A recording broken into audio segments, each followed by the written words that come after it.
Welcome to another episode of Follow the Brand TV. I am your host, Grant McGaugh, CEO of 5-Star BDM, a 5-star personal brand and business development company. I want to take you on a journey through another deep dive into the world of personal branding and business development using compelling personal stories, business conversations, and tips to improve your brand. By listening to the Follow the Brand TV series, you will differentiate yourself from the competition and build trust with prospective clients and employers. You never get a second chance to make a first impression. Make it one that will set you apart, build confidence, and reflect who you are. Building your 5-star personal brand is a great way to improve your skills and knowledge. If you have any questions for me or any of my guests, please email me at grant.mcgaugh@5starbdm.com. Now, let's begin with our next episode on the Follow the Brand TV.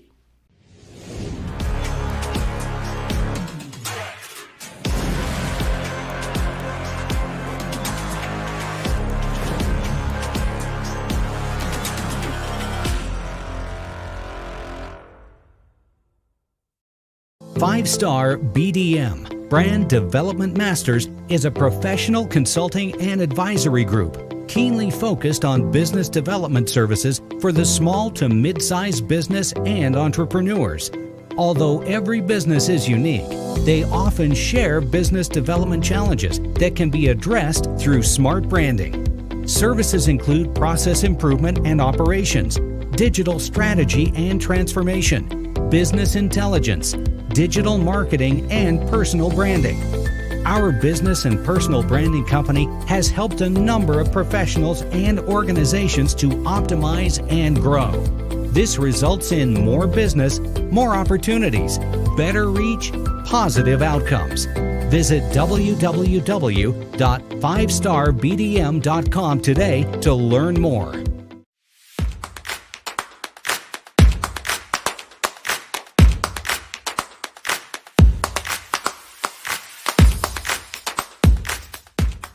My name is Stanley Zalmore, Florida Supreme Court certified family, county, circuit mediator, Florida Supreme Court approved primary trainer and arbitrator.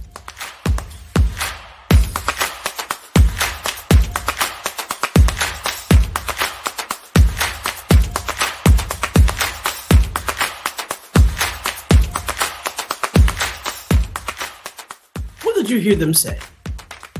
What did you hear them say? What do you think their wants are? What do you think their needs are? And what do you think you can do to help achieve those things? You can't get 100% of what you want, but you can get a degree of satisfaction.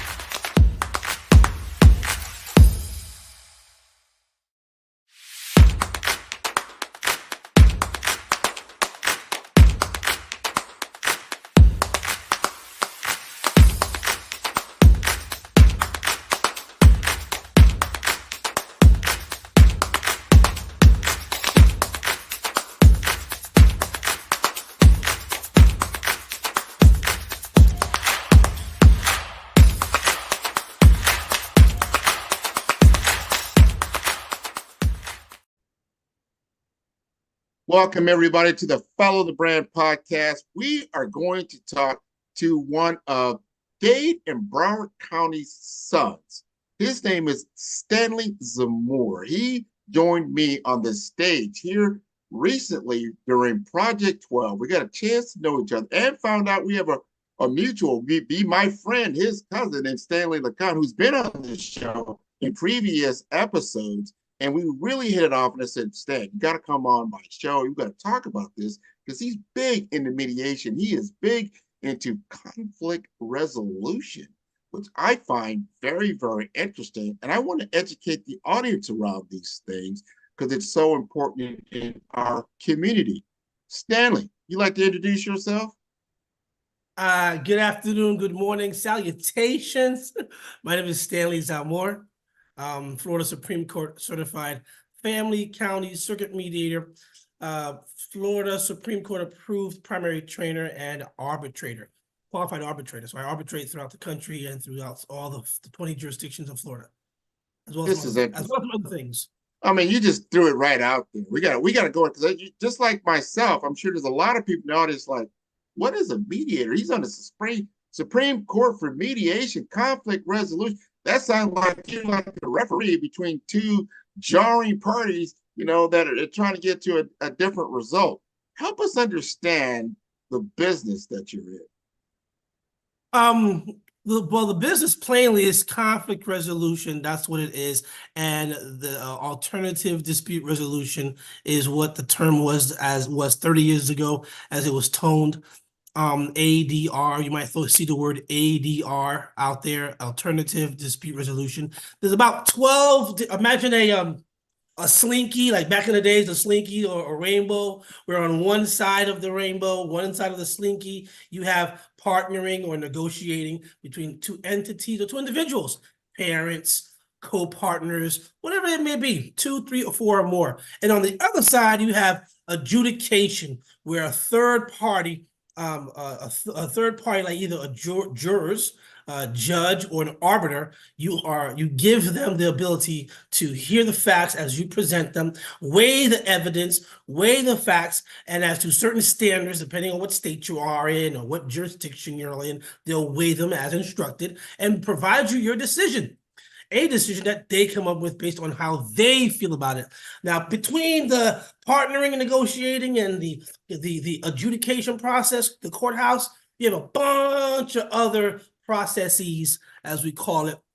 Mediation is somewhere right dab in the middle of that. And mediation is what I was drawn to, and that's what it is. So you give a third-party person like myself that's neutral and impartial. Neutral and impartial are two separate different things. They're neutral and impartial, and they hear not only the facts as you present them, they hear also your opinions, they hear your feelings, they hear what it took you to get to the table. And based on what you say you want, they help craft a decision or a means of action to find a solution that you create. The meter does not create it. The meter helps you along the path of creation. So it can be different every time, which has happened a lot. Now, you're talking to both parties, not just one. You're not representing either one.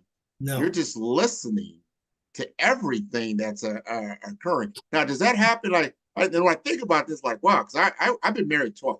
I probably needed a person like yourself. I'm like, wow, you need somebody like, let me listen to what you're talking about, Grant, and what you're saying, and then go to the other side. Well, let me hear what you're talking about, what you're saying, and then you listen to both, and then you're like, based on this information, this might be a better path for both parties to mutually benefit. Does that make sense?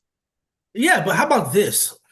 Based on what you shared with me, Grant, and based on what your spouse, your partner shared with me, in fact, you know what? Even better. What did you hear them say? What did you hear them say? What do you think their wants are? What do you think their needs are? And what do you think you can do to help achieve those things? You can't get 100% of what you want, but you can get a degree of satisfaction. You know what? Let's write that down and figure out what degree of satisfaction we can live with to create better paths of communication for tomorrow and the next day. End the scene. So in other words, I'm not just looking at facts and ideas and feelings. My job as a mediator, whether it's officially mediating for a case that is actually at issue, lawyers involved, tens of thousands, hundreds of millions involved, already invested in solving this case, or bringing the case to suit, to pre-suit, like HOA, condo, or pre-suit, where you have parents that are separating or relocating and they're thinking about divorce, but don't want to invest in the effort and the emotional roller coaster called the courthouse. So what else can we do? So a lot of times, it's pre-suit. So not only am I going to help manage the conflict as they're dealing with it, but I'm also setting them up with understanding how to better communicate. In fact, when you're a Florida Supreme Court certified mediator, the very first rule of ethics, Rule 10.200, and I'm saying the actual rule because lawyers should look this up. They don't. Judges looked it up, they don't. Whenever you're in conflict and you have a third person like a mediator help you, you should know what their ethical rules are, and most do not. So you have mediators out there that are running amok, hearing both sides, and said, here's what you have to do. And that's not what a mediator does. I will get my point across and I will help you create your own path without strongly suggesting what you should do, by understanding what your true wants and needs are. And so part of what I was saying is, part of what I have to do is help better communication. Okay. So from rule 10.200, 10.21, 10.2220, whatever it may be, we have specific rules on how to help them better communicate for other things, not just this one. So when it comes to parenting, co-parenting, brothers and sisters fighting over their deceased mom or their father's assets in probate court, right? I deal with that a lot too. Or elder law, where you're dealing with adult kids managing the affairs of their parents while they're being taken care of in an ALF, advanced living facility, or an old age home, or whatever it is designated as. How do you manage that relationship? Because it's a relationship. They're all relationships. So the good mediators understand that and help you not only craft a better way of resolving the conflict for this right now, but help at least expose and have that conversation that's usually uncomfortable on how do we set up to where the next time you have a better manner in which to communicate to get things done. So you don't have to hire another mediator. You don't have to file in court. If you need to, go for it. You have to do that. But if there's another way, isn't that beneficial to just think, hey, there's your way, 3 ideas, your way, 5 ideas? There are actually an infinite amount of ways to resolve conflict usually, but we are really open to that because of how emotionally charged it is. So my job is to open those people up to more. Let's talk about this, man. This is interesting. I didn't realize the world of mediation and how it touches on so many relationships, especially in the community. We talk about social change, and what you brought up a point. It's about awareness. Most people, they're going through their lives and things, all of a sudden things happen. They're not aware of the court system. They don't understand how this all will play out over time, especially in an emotionally charged environment like a death in a family, or a separation, or a business dispute. These are emotionally charged situations. And if you're not aware of mediation, you just brought up some really big things. Talk to us about the impact of mediation on communities, if they are aware or not aware. In fact, a few years ago, I have a LinkedIn presence, and a few years ago, whatever was going on, whether it was Trayvon Martin or it was something else, George Floyd, or it was something in the community where people were shouting out and what we need, I'm like, you know what I see here? And I was talking to some very, very well-connected, political and socially well-connected attorneys. Usually, I would say a high percentage of mediators are also attorneys. Okay. So I happened to be sitting with a colleague, very well-known gentleman, very high up in the political arena, very high up in the legal arena, and in the space of influence and affluence. And I sat back and said, man, all this stuff is going on. All this stuff is happening. And look at the news. He happened to be turned on. I'm like, look what's happening with, whatever it was, George Floyd, or whatever it may be, whatever happened going on at the time. I'm like, look at this. There's mothers and there's family members that are speaking out as to what to do. I see, statesmen like city council people and of course clergy speaking here. And we have the mayor's office and someone from the police station is speaking. And all these people who have specific occupations, or they are playing a role in the loss in the community. There's no conflict resolution experts. There are no mediators. There are no facilitators. There are no conciliators. Those are just 3 of the other processes of ADR: facilitation, conciliation, mediation, ombudsing, restorative justice. I mean, there's a few. other things within the processes of mediation. But there's none of those people helping bridge these gaps. There's none of the people that are speaking with conflict resolution expertise. Law enforcement are experts and about of what they do. Law enforcement, criminal justice, right? Lawyers, criminal justice, the law, clergy, Catholicism, and stuff like that, and other things within the religious sect. Right? Families were just tied to families, political people like the politicians, politics and policy. No one's talking about conflict resolution experts, those that can come in and say, let me look on the community level, how we can meld and bind people to certain things of community. So actually during that time, I did speak to some law enforcement agencies and did a few speeches here and there, and through the ADL, the Anti-Defamation League, and some other organizations, I did speak, and we did do a series of facilitations to law enforcement on how they could better police the community.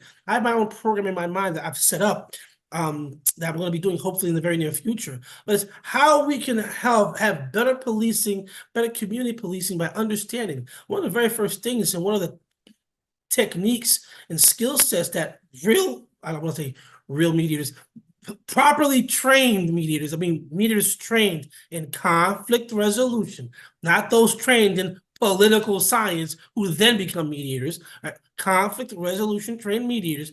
There's a lot of skills and techniques that are just different than what adjudication and the law is, a lot of different ones. And one of the ones that we look at is our biases and digging into biases, like implicit bias. So some of the trainings I've done for law enforcement was implicit bias training.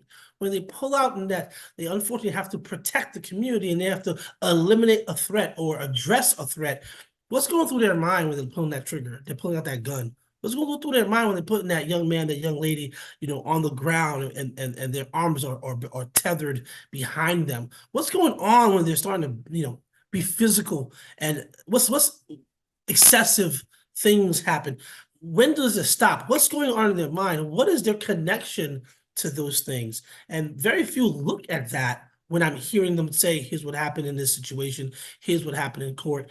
I don't see conflict resolution people being included in the conversation when they should be. So back to what mediation is. Mediation can address some of those things, if not many of those things, not all of it, but many of those things. And a lot of it is understanding a person. I know when I get involved in certain types of cases, this does not apply to all cases, but I do a lot of areas of law. So in one area of law or one area of conflict, let's just say, when I'm dealing with certain individuals where it is emotionally charged, I'll dig into that emotion. I'll elicit more of that emotion. I want all of it like a sponge. Tell me what's going on. I want to be empathetic with you. I want to understand it. So the better I understand is the way maybe I can reframe it and summarize it a certain way and get the other side to understand it. And when people understand where you're coming from, people definitely do change. And remember, we're not 95% rational, right? No, we're 95% emotional. We are emotional beings. And when I hear people, especially lawyers, oh no, we gotta keep a business decision. Yeah, you can do that, but before it's a business decision, it's gonna be emotional. And in every area of conflict, even if it's two entities, even if it's corporate, even if it's intellectual property or something like that, there's a level of emotion there too. It may not be a level of emotion for the actual thing we're discussing, but the parties involved in it, the participants involved in it, they do have a level of emotion. You're dealing with human beings here, right? Not just numbers. So when you have those individuals, there is a level of emotion, a degree that a true conflict resolution trained mediator can tap in and help evolve what is that conflict into a solution, sustainable solution that you help them create.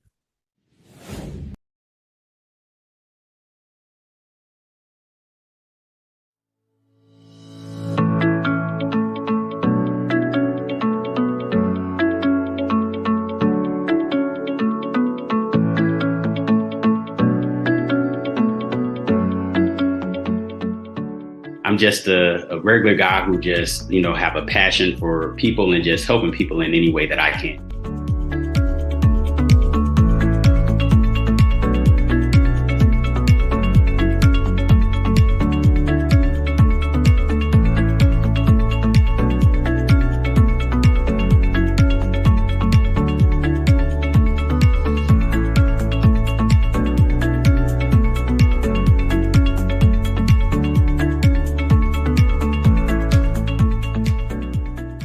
inspired me to want to write the book, especially to help others, was the fact that I knew I wasn't the only person going through this.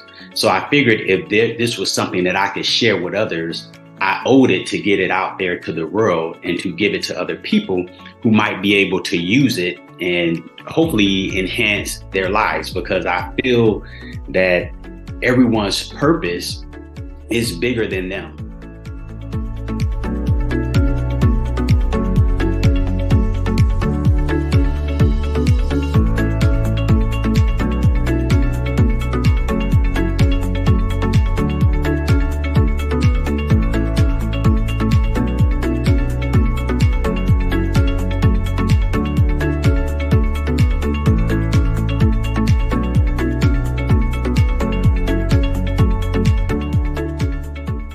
So the inner circle is probably, if it's not my favorite chapter, one of my favorite chapters, because it tells you how important it is to have the right people around you and in your circle, and how to put everyone in the category that they need to be in to make you successful.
Listen, what you said is so important. And I want to bring something to your table because we were just at Project 12. And the reason why Project 12 exists is because, and I'm talking from the aspect of the community, specifically the African American or Black community. And this is all across America, not just in our community here in South Florida, is that there is the perception that the media continuously focuses on intentionally on highlighting Black males in criminal situations on a nightly basis on every news outlet in America without any other, they don't look at any other thing. I don't believe there was a news track at our Project 12 highlighting 24 individuals. So I'm asking this, if you were if I was looking at you as a mediator, here's the conflict. Conflict is that there's a section of the community that feels that the news media, who's on the other side of this conflict, is over emphasizing crime in the Black community without emphasizing any other aspects of that community within their media.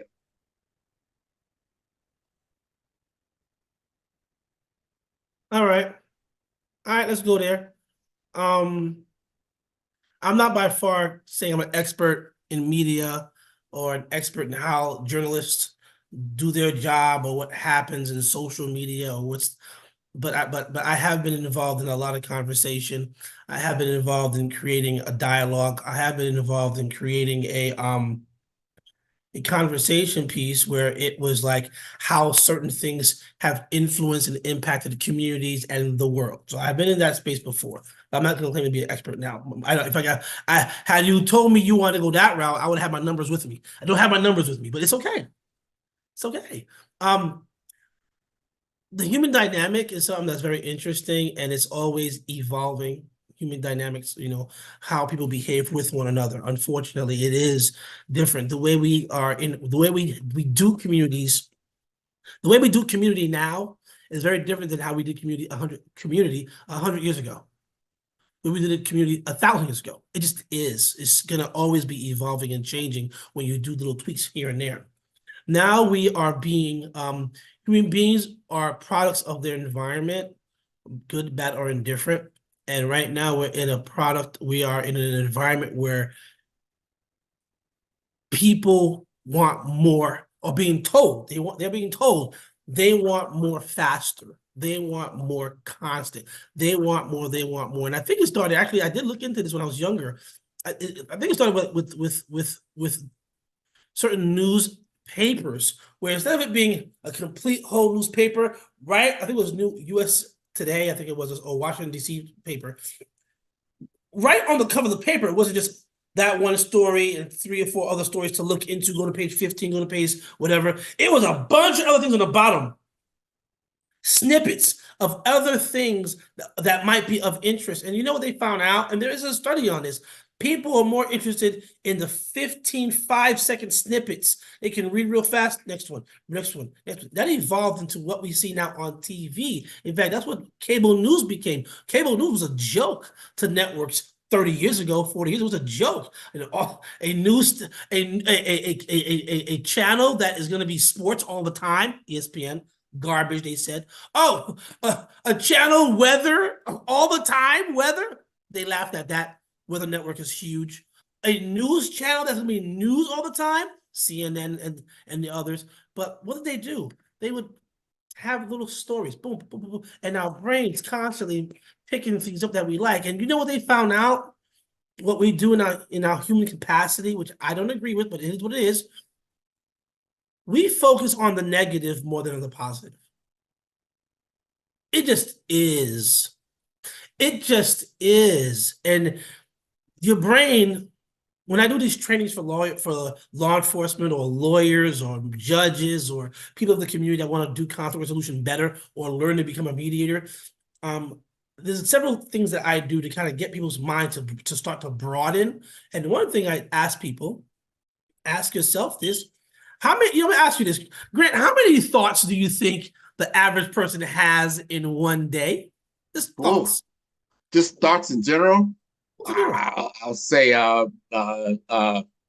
3,000. Good number. There's a few research studies out there, and the ones that I've looked at, one was as low as 16,000.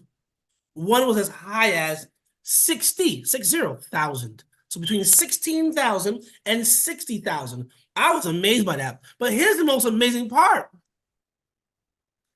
Of both research studies, some crazy number like 80% of the thoughts are negative. Here's what else bugged me out. Of the 80% that was negative, 90% was repetitive. So our brain is continually looking for information that it understands and it knows, but also at the same time looking for information it does not know, it does not understand, to confirm certain things. Now, I'm not gonna go into biases and confirmation bias and all the biases, all the different types of biases that we have in us, but it's true. We are always looking for different things. Our brain, this is not consciously done. It's subconsciously done. You're looking for things that are constantly different. And when you're hearing from media, back to the media thing, when you're hearing from media things, it has to resonate with you. So when you hear, oh my God, father of 3, stay-at-home dad, took kids to school. Instead of saying, okay. But father of 3 found unfortunately deceased while taking kids to school. Father of 3 shot multiple times in front of toddlers on his way. Now we're like, whoa, hey. That's something we don't know. That's something we don't hear. That's something we don't expect. So therefore, we are drawn to it. What do you think is going to happen? I gotta take my mom. My cousins. My cousin is a father of 3. Holy smokes. We are going to be drawn to that. And that means money. That means advertisement dollars. That means that's the place to get the #1 news. That's the person to listen to who's going to tell you the he say, she said first. That's the person that's going to confirm that in this community, they do this, that, and the third, just like what we thought. And our brains are constantly drawn to those things. We have to change what we want. We have to train with what we expect. We have to change these things. And how are we going to do it? When the money's being spent on this, that, and the third. How are we going to do it when, guess what? It is not me, it is not you, it is some other forces out there that are saying, hey, listen, this thing here, you're going to love. And I'm like, no, it's a small box. But after the 15th time, 30th time, and then you throw my favorite entertainer with it, oh my God, what is that thing? I become interested now. Yes. And then it's just a constant process your brain is doing. And I'm going too far into that stuff. So let's just say. No, what you're saying, and we just had this with the government. They brought some of the social media czars that are out there. You're saying, hey, the platform is attracting, and our kids are utilizing, but they're pouring out all this negative emotion. But are we, as a community and as a people, if we are doing this intentionally, that's the point. Maybe it's a propensity for the negative, and this, people are gravitating to it, but then you're doubling down on it. And now you really brings because you want the advertising, you want the business, but is it really good for the community? Is it really good for the community? Just like when they cigarette smoking been around for a long time. But then all of a sudden he said, hey, cigarette smoking is killing people, even though you had a lot of advertisement around it, everybody was on it, it was a big multi-billion-dollar business, and then they had to finally say, hey, this is not good, and we need to tell people this is not good. But what's funny is I have adult children, I have younger children that have not yet reached adulthood. And it's funny because as I'm driving with the kids and I'll say something like in one of my cars there's a flap. And my son wanted to connect his phone to the flap or to the connection to charge his phone. I said, because I'm a baby born in the 70s, raised in the 80s. I said something really crazy to him, like, Yeah, I don't know if the socket's there, but open up where the cigarette lighter is, and I open it up. He's like, cigarette lighter. I'm like, cigarette lighter, yeah, right here. He goes, nah, it's a USB connection, Dad. I'm like, no. Well, you know what? Generational. Where I'm from, where I was raised, every car had a cigarette lighter. And also, my parents had large cars sometimes. In the back, even in the back seats, what did they have in the back seats?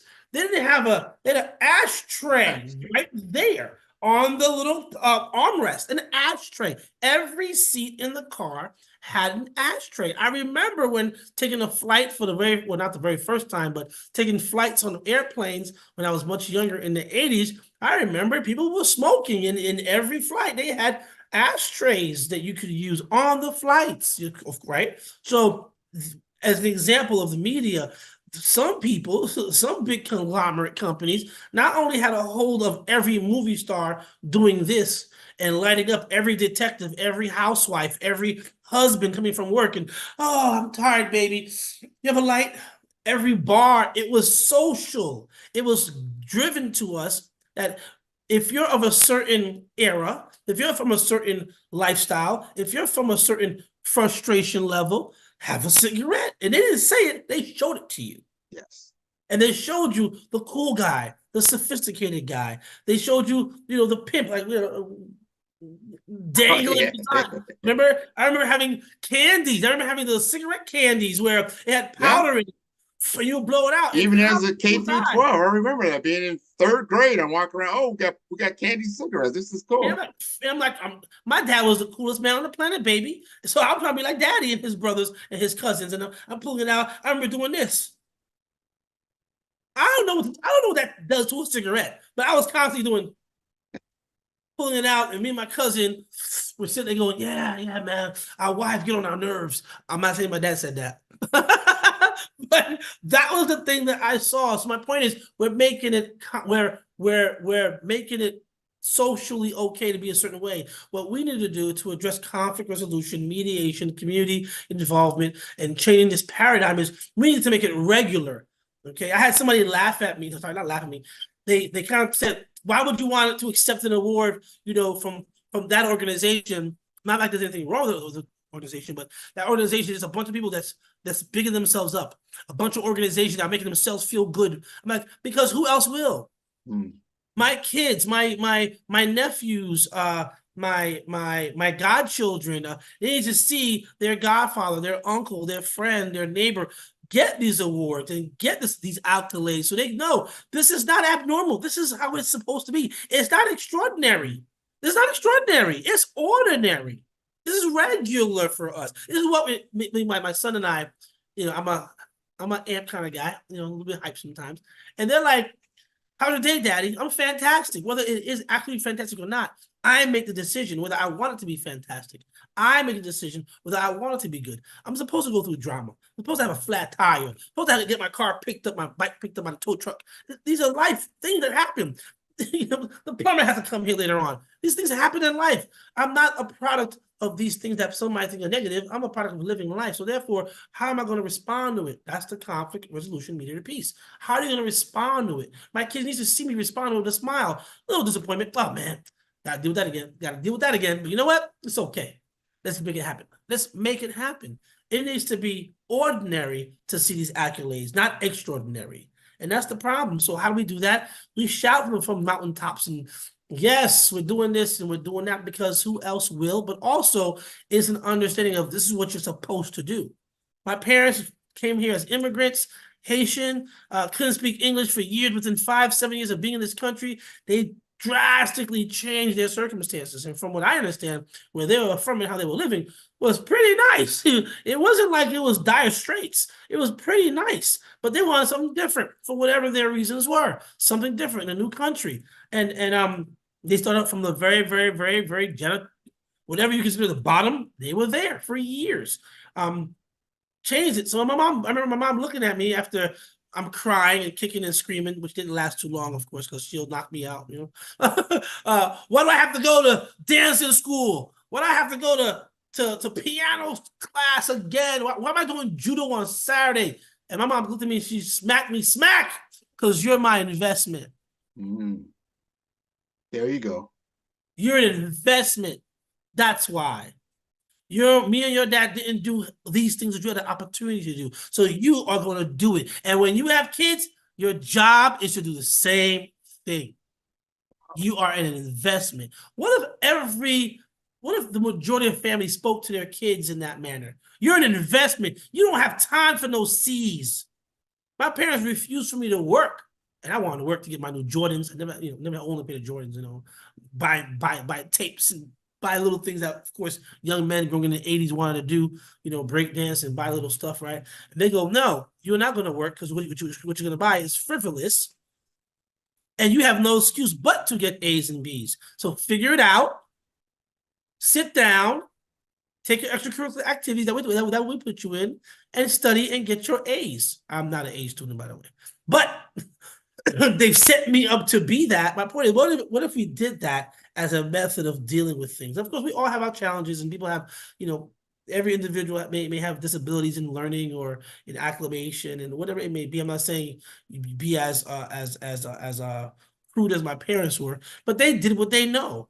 They did what they understood to make me successful. Well, let's go with that, Stan, because in the first question was, I think what you're saying is yes. And if you know that there's a propensity for people to be more negative than positive, and are you as an entity encouraging that behavior, or are you trying to change the behavior is really the question.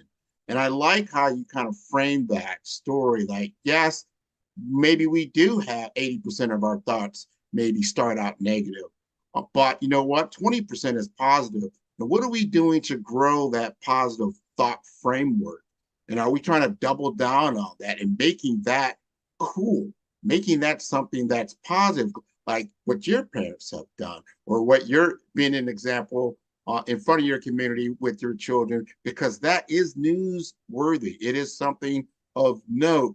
And we have to be intentional because we learned that cigarettes are not good for you. And now we learn, like, yeah, our kids, thank God, don't know about ashtrays, and they may not know about cigarette lighters in the car, and they might not know about these place cigarettes that we played with as children, which when you think about it, that really wasn't very smart.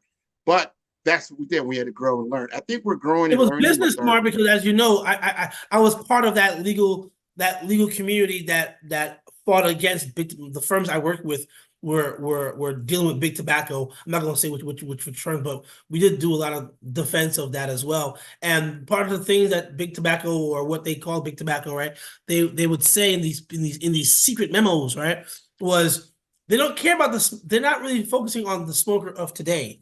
They're trying to groom the ones coming up. So they already knew, let me groom the ones coming up to understand societal norms. Let me make them grow up for that. So there's a whole plot, which is why busted big tobacco, which is why everything changed, because of once those things and those memos came out, those intentions that were hidden came out, we're like 40, 50, 60 years, 100 years of tobacco being told, this is what we do, this is how we do it, to there's a business model in place to get our children to start smoking at 15, 16. Sorry, 12, 13, 14, middle school. Well, let's turn it around, Stan, because what you just said is so important. So if there's an intentionality of portraying the image of the Black male in American society in this negative format for generations, wow. And what's that intentionality like? And what do we need to do to change that? Now, I know you can answer that. We only have a few minutes there. And I know you do a column every week there for legacy, some other things. Think about that, because that's big. Yeah, that's going real left to what things could be, should be, what I do, but it's something that I'm involved in, especially as a mentor. I'm part of the 5,000 Role Models of America. I do a lot of, I guess, commencement speeches sometimes for different schools or mentorship programs. I have some former high school friends who I still am friends with from high school. And these men and women are now principals and guidance counselors counselors and vice principals in schools throughout South Florida, and they've had me come and participate and give speeches on what, on various things. But the one thing that I do focus on when it comes to mentorship, a lot of them having mentorship programs, anti-bullying programs, cyberbullying programs, is it's your responsibility. In fact, I have a friend, Aston Bright. He had me on a show. I don't even know how long ago, 7 to 8 years ago, but it's on my website. And on the show, he was like, it was about these kids and how these kids are doing bad in the community and who's at fault and how can we make parenting better? I'm like, it's your fault. It's my fault. It's our fault. He's like, how am I to blame living in plantation to some kid who may have gotten a firearm in Chicago? How am I to blame with that? I'm like, well, because you have a platform like this. I know who he is. Like, you're all over this country, all over the world with your celebrity friends, with your political charged friends. And what are you speaking about? What are you doing? When you were in Chicago a few years ago, a few months ago, hey, you could have taken time with your celebrity friends and address certain things in those neighborhoods. Go in there and say, hey, listen, guys and gals, it might seem sexy and cool to be a certain way, to do a certain thing, but guess what? It's not, because what you're doing is a pipeline from school to prison, and guess what? You're funding it. They are looking for you. They need you in there. Why are you giving them what they need? What are you doing? And I told him that. He was like, it's not my fault. But yes, it is. So when I'm in those schools, when I'm in the neighborhood, when I go to the YMCA, if I have an opportunity to tell a young man that may look like me or some, maybe one that doesn't look like me, I'll say, good job, keep it up. What do you look like in 10 years from now? How are you going to get there? What's going to happen when you're in high school and your friends say, hey, take some of this? What are you going to do? How are you going to respond? How cool do you have to be and want to be? And they're like, oh, Mr. Stanley. I'm like, no. I was that kid at 12 years old going up in Queens, taking the bus, and all of a sudden, some other kids come up and say, yo, listen, hey, God, you gotta smoke this God because the girls are watching you. And I'm like, girls are watching, and girls are going for those guys that were doing those things, and what am I going to do? Because now I'm peer pressured into doing it. Didn't work, by the way. But nonetheless, I was peer pressured heavily. So what are you going to do? How are you going to handle yourself? What type of inner strength do you have in you to say, nah, it's okay. I'm an athlete. No, it's okay. I have a career. No, it's okay. What are you doing to say no? Most of these kids are not. Because guess what? Acceptance. Selfies. Try to be cute. And they're not given those tools sometimes. So I know back to mediation. As a mediator, once I hear people's conflict, once I hear I do something a little bit different than most lawyers would do, which is like, what's the conflict? What are the facts supporting your conflict? What can you achieve if you were to go to court and win at trial? What does it look like? I go deeper than that. I'm trying to address, how do we get there? What are your true wants and needs? Not what the law allows for. Because here's the beauty about mediation too, is mediation is not about what the law allows for. It's creating something that you find satisfactory, which guess what? The law sometimes doesn't even come up with. So we go beyond that. Or you should want to go beyond that and craft something that is really your own, because every situation is different. And I'm sometimes with the same lawyers on both sides. I have sometimes the same plaintiff, same defendant, just different date, different circumstances, and things a little bit different here and here. But it's the same contractual breach of contract that's in front of me. And when we approach it, there's still a relationship. So I go into deeper, like, how can we navigate this conflict so the next one won't be as bad? So I do that deep under the watermark. I say, dive, not just on surface, beneath the surface. Because that's I'll tell you, Stanley, this has been, you've answered our question. What is mediation?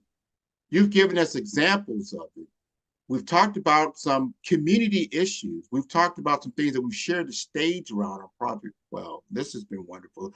I think our audience is getting the understanding about what we need to do as a community for some of these other issues. Like, we have to take stand because there are entities out there that benefit from some of these negative intentional advertisements that are out there to get you to do certain things. And just like with the cigarette world, you know what? Somebody takes a stand and it changes. Kudos to CVS for saying, you know what? I'm not going to sell cigarettes anymore. But that was just one aspect. I'd like to say, you know what?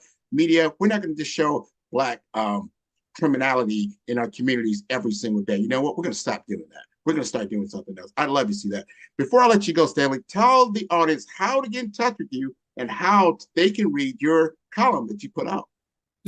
All right, through Legacy Magazine, which is a digital standalone publication online, given to us by MIA Media Group. It is featured. I think it's every other month in the Miami Herald, Sun Sentinel. That's how you can get it publication-wise. But also go online and look for Legacy Magazine by MIA Media Group. That's where you'll find my things on conflict resolution, on mediation and arbitrations. I'm only giving 500 words, so it's not as expensive as it is. I've had a lot of people call me based on what I've written on how I can help them in their families or in their divorces or corporate, whatever it may be. I also have on LinkedIn, type in my name, Stanley Zamor, it pops up. Also, one of my companies is Effective Mediation Consultants. If you look at that, also IG, Polo Stance, Polo, STANZ. Just type in my name, Google my name, and it pops up a bunch of things, and you can reach out to me that way. My cell number's on there, emails, and other social media things. And people call me all the time about their conflicts.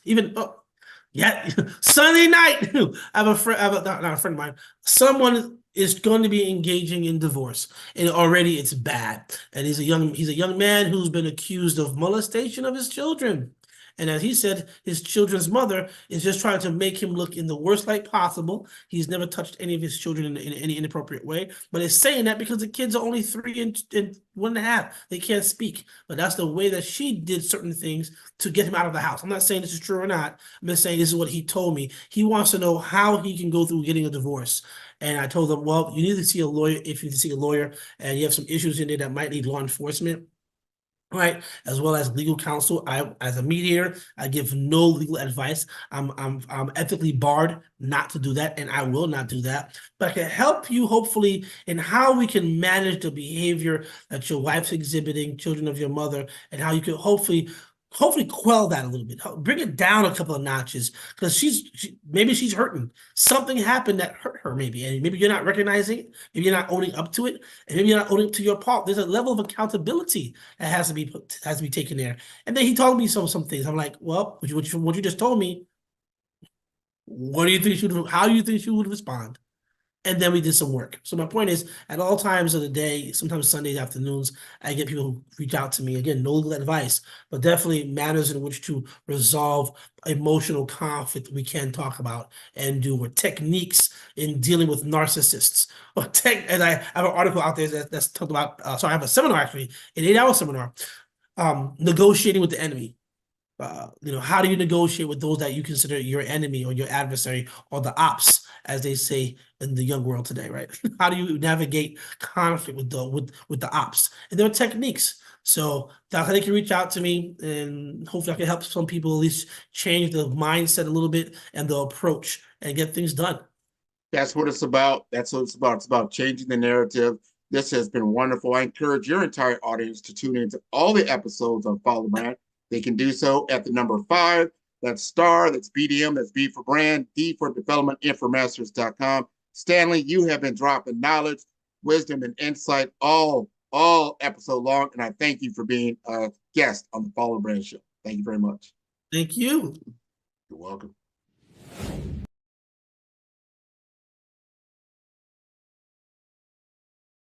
Follow the Brand TV broadcast host, Grant McGaugh, as he visits with top executives and entrepreneurs to find out their secrets of success with their personal brand.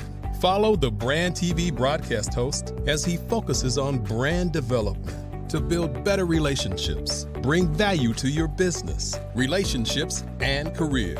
You will enjoy listening to each episode that is tailored to speak to you directly.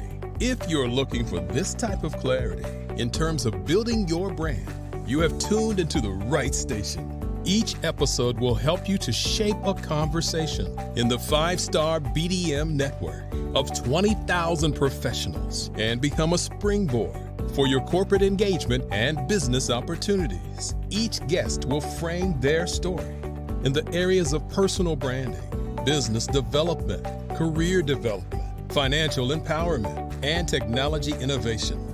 Grant McGaugh explains why he is the CEO and owner of his own professional career. Grant is an accomplished business leader and entrepreneur who wants to give back to individuals to grow their personal brand strategy.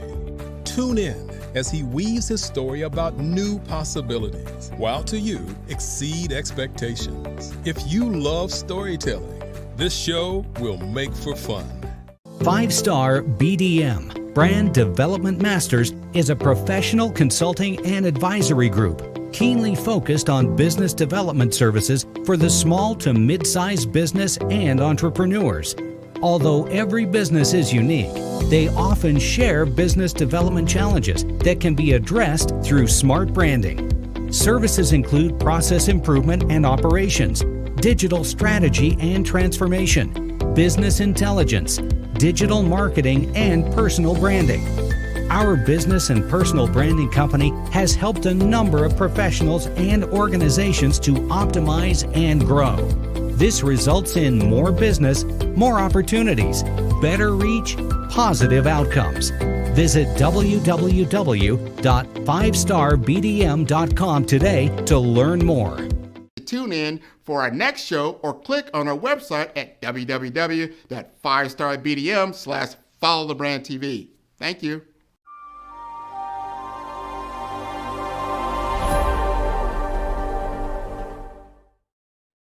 Hey everyone, it's Grant McGaugh, CEO of 5-Star BDM and host of the award-winning Follow the Brand podcast and TV series, where I help you to build a 5-star brand that people will follow. My genius is personal brand development through intelligent communication and helping you achieve your business and career goals. I am a requested speaker on digital technology and brand development issues. I want to work with you to increase the value of your current opportunities while attracting new ones. Every one of you is unique, and we all share challenges that can be addressed through smart branding. As a super connector, I work with you as an executive coach to guide you along the complicated business and career development road, providing the enhancement tools and information you need to succeed. Together, I will help you succeed in today's challenging business climate. I will evaluate and measure your progress. Best of all, I am right alongside you every step of the way. Build the brand called you. Genius is coming. The Black Business Expo's mission is to raise funds for high school seniors going to college or K-12 entrepreneurs. This expo is a fundraiser for students. Please, you may go to www.blackbusinessexpousa.com to donate to the scholarship fund or use the Cash App at $BBXUSA. Our goal is to give laptops and up to $5,000 to 10 students. Students can register online at www.blackbusinessexpousa.com. Every dollar counts. Please donate to the Black Business Expo USA Scholarship Fund.